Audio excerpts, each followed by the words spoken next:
Hey guys, welcome back to an interesting video on Wild Rift. So today we're back with a Kalista updated complete guide for patch 5.3a plus. So before we get into it, of course, as usual, don't forget to check out her basic guide that I'll link up in the cards above for her skills, living order tips and tricks, as well as a couple of combos. But without further ado, let's jump straight into it. So first up, not much has changed. Of course, we do know that on-hit items did get a little bit of a nerf, but the build pretty much remains the same. We start off with the Gluttonous Greaves for the AD and the attack speed. Then we go into Bork for, of course, that early game, attack speed, physical vamp, on-hit, current health damage, as well as the drain passive. Really strong early game's power spike, especially with the on-hit 3-hit drain passive. Perhaps you burst people down and run them down.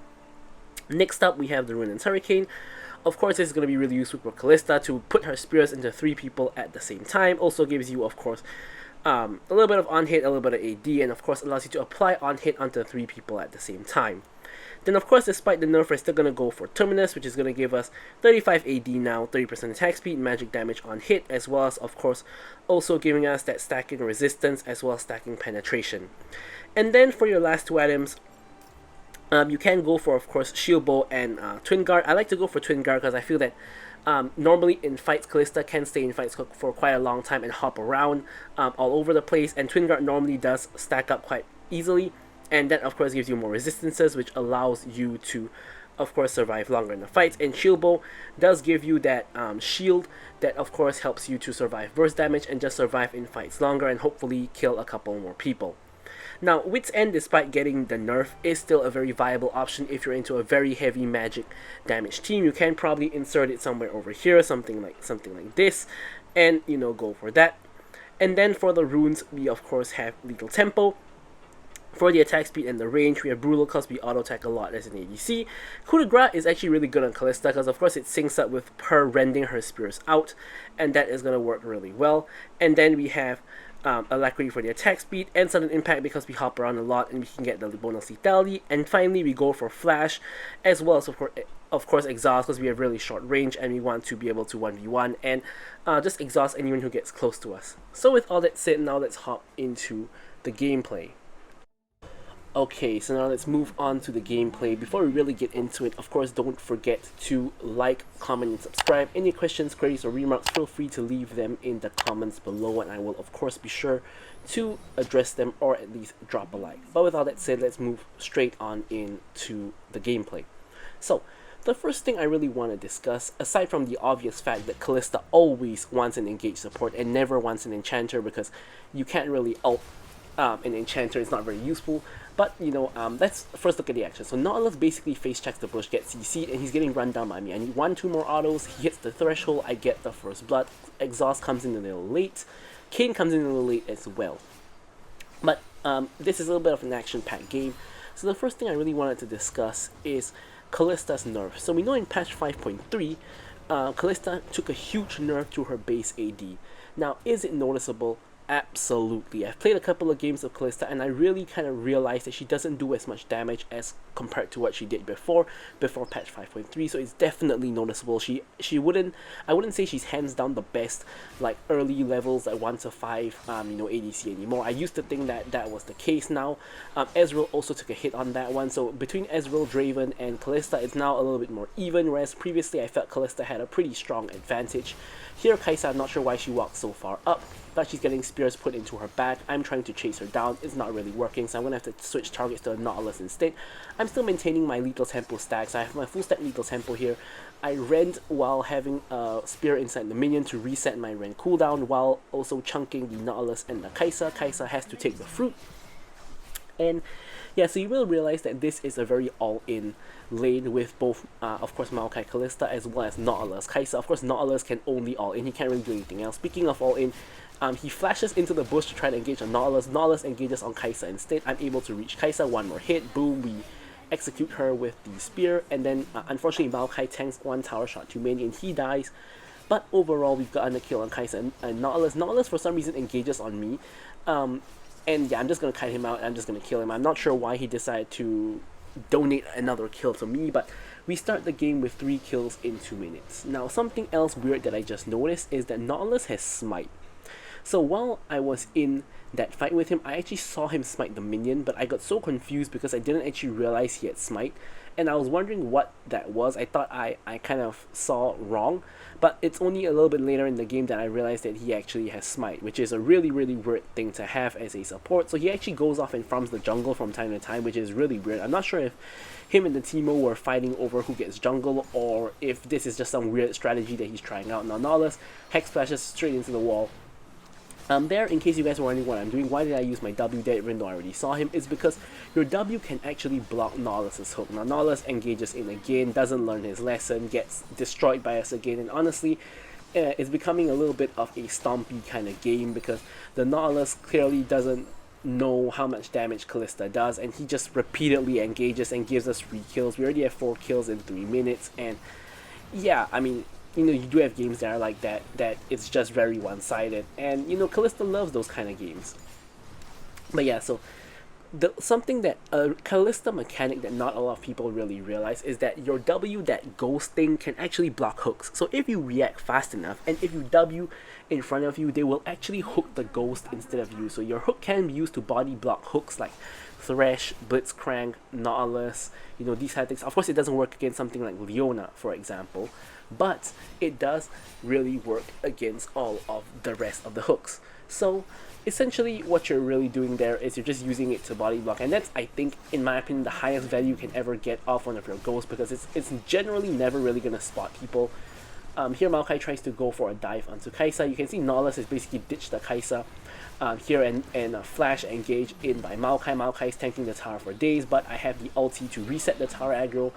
Nautilus is actually back in the lane. He's coming through the river, so we are actually kind of caught between the Nautilus and the Teemo, who's now rotating. I'm trying to run away. I get ulted by Nautilus, blinded by Teemo, and I'm trying to kite away. I'm trying to trade the kill onto Teemo, but I don't get it, so I get shut down by the Teemo, and Nautilus picks up a double onto the Maokai. Now Nautilus, you can see he has support item, and he's building support here. He has Kindle Gem, so we know he's not building AP, so giving him the shutdown is pretty ideal, to be very honest, because he's not going to make very use of that goal at all. At this point, I already have my Blade of the Rune King, I already have my attack speed boot, so I'm in a really solid position. I'm not too worried that I just gave Nautilus a shutdown. Of course, ideally we just don't die, but you know, if we had to die, giving Nautilus a shutdown is like basically the best situation. He hooks me under tower for some reason, and here I'm just free stacking my lethal tempo onto him. I get the proc of the Blade of the Rune King, and Nautilus is now just running. Like, he gets out traded 1v2 by me. So that is not good news for the enemy bot lane. Here Maokai channeling Hex Splash, maybe trying to engage onto Kaisa if she gets too close. Kaisa, however, has learned her lesson, and she's not getting too close. She even tries to check the bush for the Maokai. She misses though, so I'm sure she has a little bit of doubt as to whether Maokai is actually in that bush or not. So here, I'm trying my best to not hard shove the wave, so I'm trying to kind of bait her a little bit. Maokai ult comes in, however Kaisa obviously now knows Maokai is there, has to run for the hills, and this time she doesn't even stay under the tower. Alright, she's actually back under the tower now, but she actually ran all the way away from the tower after she got flashed and engaged on the last time. Flash is obviously down for Maokai now, so he can't exactly do that. Kayn is trying to get off a dive. Now Maokai channeling the Hex Splash here. Honestly, I think Maokai could have Hex Splash in here and we probably could have killed the Kaisa 3v1. But we end up chasing her down. I'm trying to get the first tower of the game instead. Nautilus comes in to try to help Kaisa, but he's going to end up donating a free kill instead to me. And here I'm using the minions to hop quickly towards the Kaisa, but Kaisa is able to escape. The minions does finish the first tower, so our team gets the first tower gold.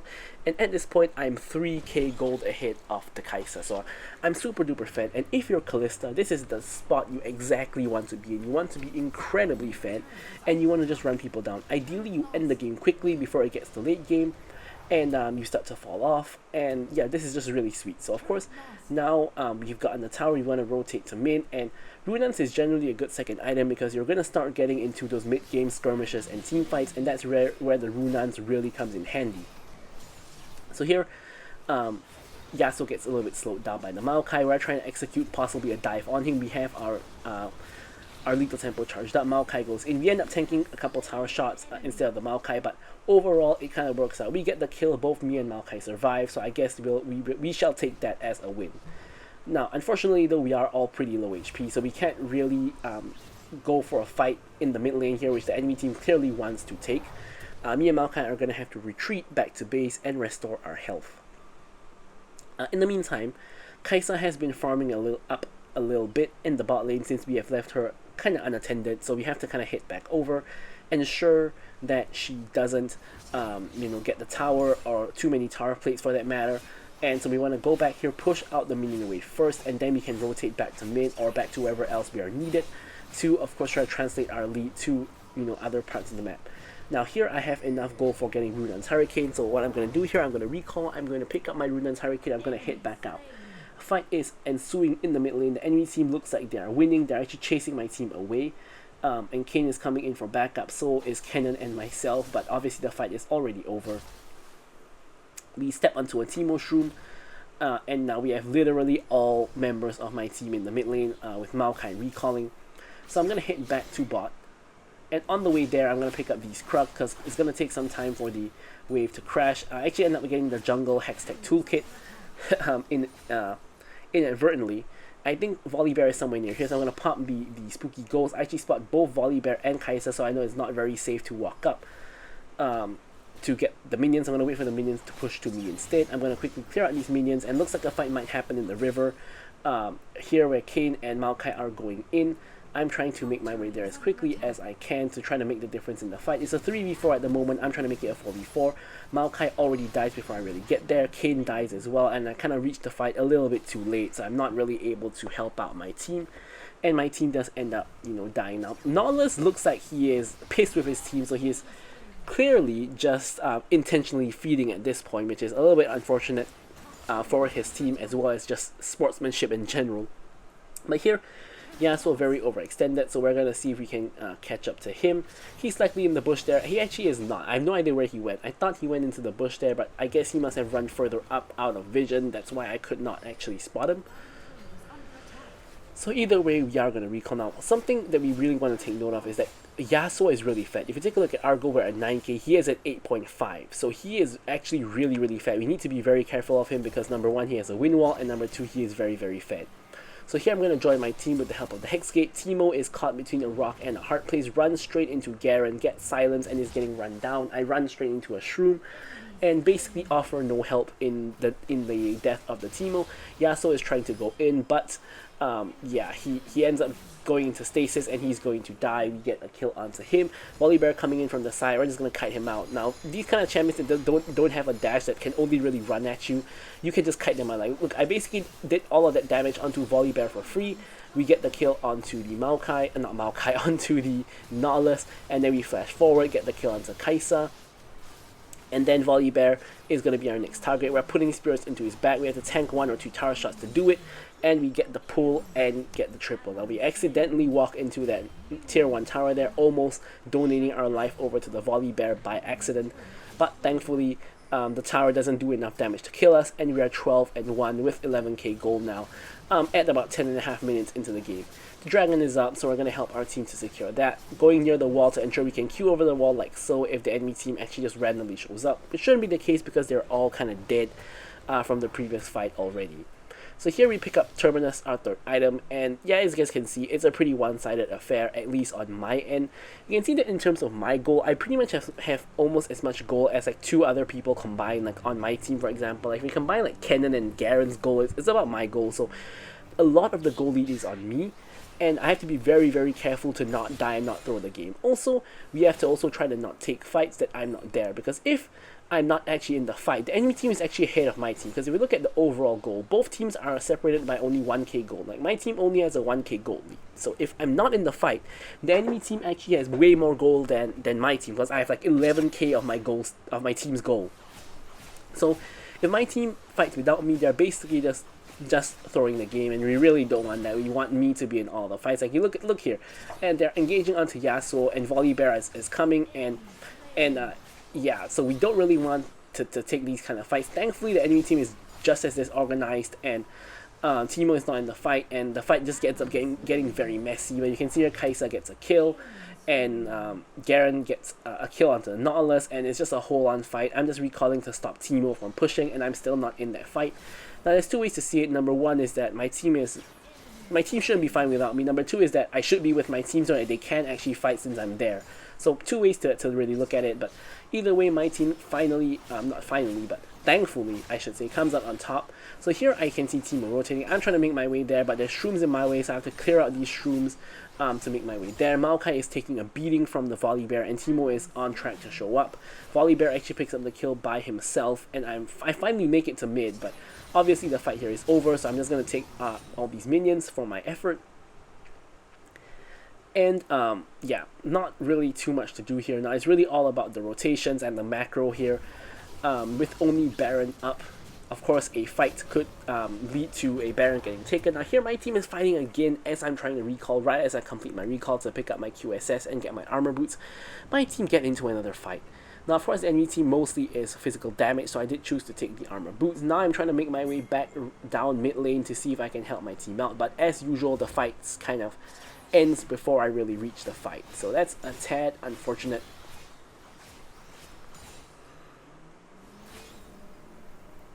But here my Kayn is trying to do a really weird kind of split push kind of thing. Here Volley Bear is collapsing on me with the Nautilus on the other side, so I'm gonna have to run downwards into the jungle here to ensure I don't get caught out. And then Nautilus here, he is pretty much by himself, so I'm kind of free stacking my Lethal Tempo onto him, and then just going to execute him. And if we get into another fight, like really soon, like right now, I will have my Lethal Tempo stacked up. Unfortunately, the enemy team is rotating to top to get rid of the Garen. I'm trying to get mid lane priority, but we don't have time for that, so I'm going to quickly join up with my team here. Maokai tries to go into the bush, gets assaulted by Volley Bear. I'm trying to reposition to the backline. Volley Bear goes in on me, I exhaust him, and I'm just trying to kite him out. We get the execute on him, but Yasuo gets a nice 3-man tornado into a 3-man ulti. Kalista ults into the backline, but she can't really 1v1 me, so I end up getting a double kill onto her. I'm trying to kill Yasuo. It's a really close fight, and we actually kill Yasuo, but we run into a Teemo shroom, and that it leads to our eventual demise. That is a tad unfortunate, but at the end of the day, my team wins the fight. We get an ace. I think we get an ace on the enemy team. I'm not sure if Nautilus respawned before we got the ace, but essentially it's as good as an ace. And with 3 members alive, we can focus on getting this Baron. Now, our Dragon Soul is actually going to be spawning in half a minute's time. In my opinion, Baron is way more important than Ocean Dragon Soul especially. But you know, we are gonna go for this Baron, and we're probably gonna be able to pick it up. There we go. Nautilus actually tries to come in for the steal, because remember, Nautilus has smite, so it's not like he couldn't steal. He could have actually stole it because he did have smite. Kennen actually pops the ult to save Kayn from Nautilus. Kayn tries to heal up, and now Kennen is getting the kill onto Nautilus, but trades his life over, and Volley Bear picks up the kill. Now I'm back alive. We have Maokai in the T-Hex, and I'm just gonna follow the T-Hex and see if we can use it to really push. Now unfortunately I have just enough for my shield bow here, so I'm actually going to back to pick up the shield bow. Of course, getting the extra shield is pretty important, especially considering there's likely going to be a fight that's going to happen here. The enemy team picks up the dragon, so no soul for us. However, we still have the Baron, and we still can probably get off a pretty good push with this Baron. Here a fight ensues. I'm in the enemy backline on a very weird flank, but I finally get to a better position, I guess you could say. I'm trying to run people down.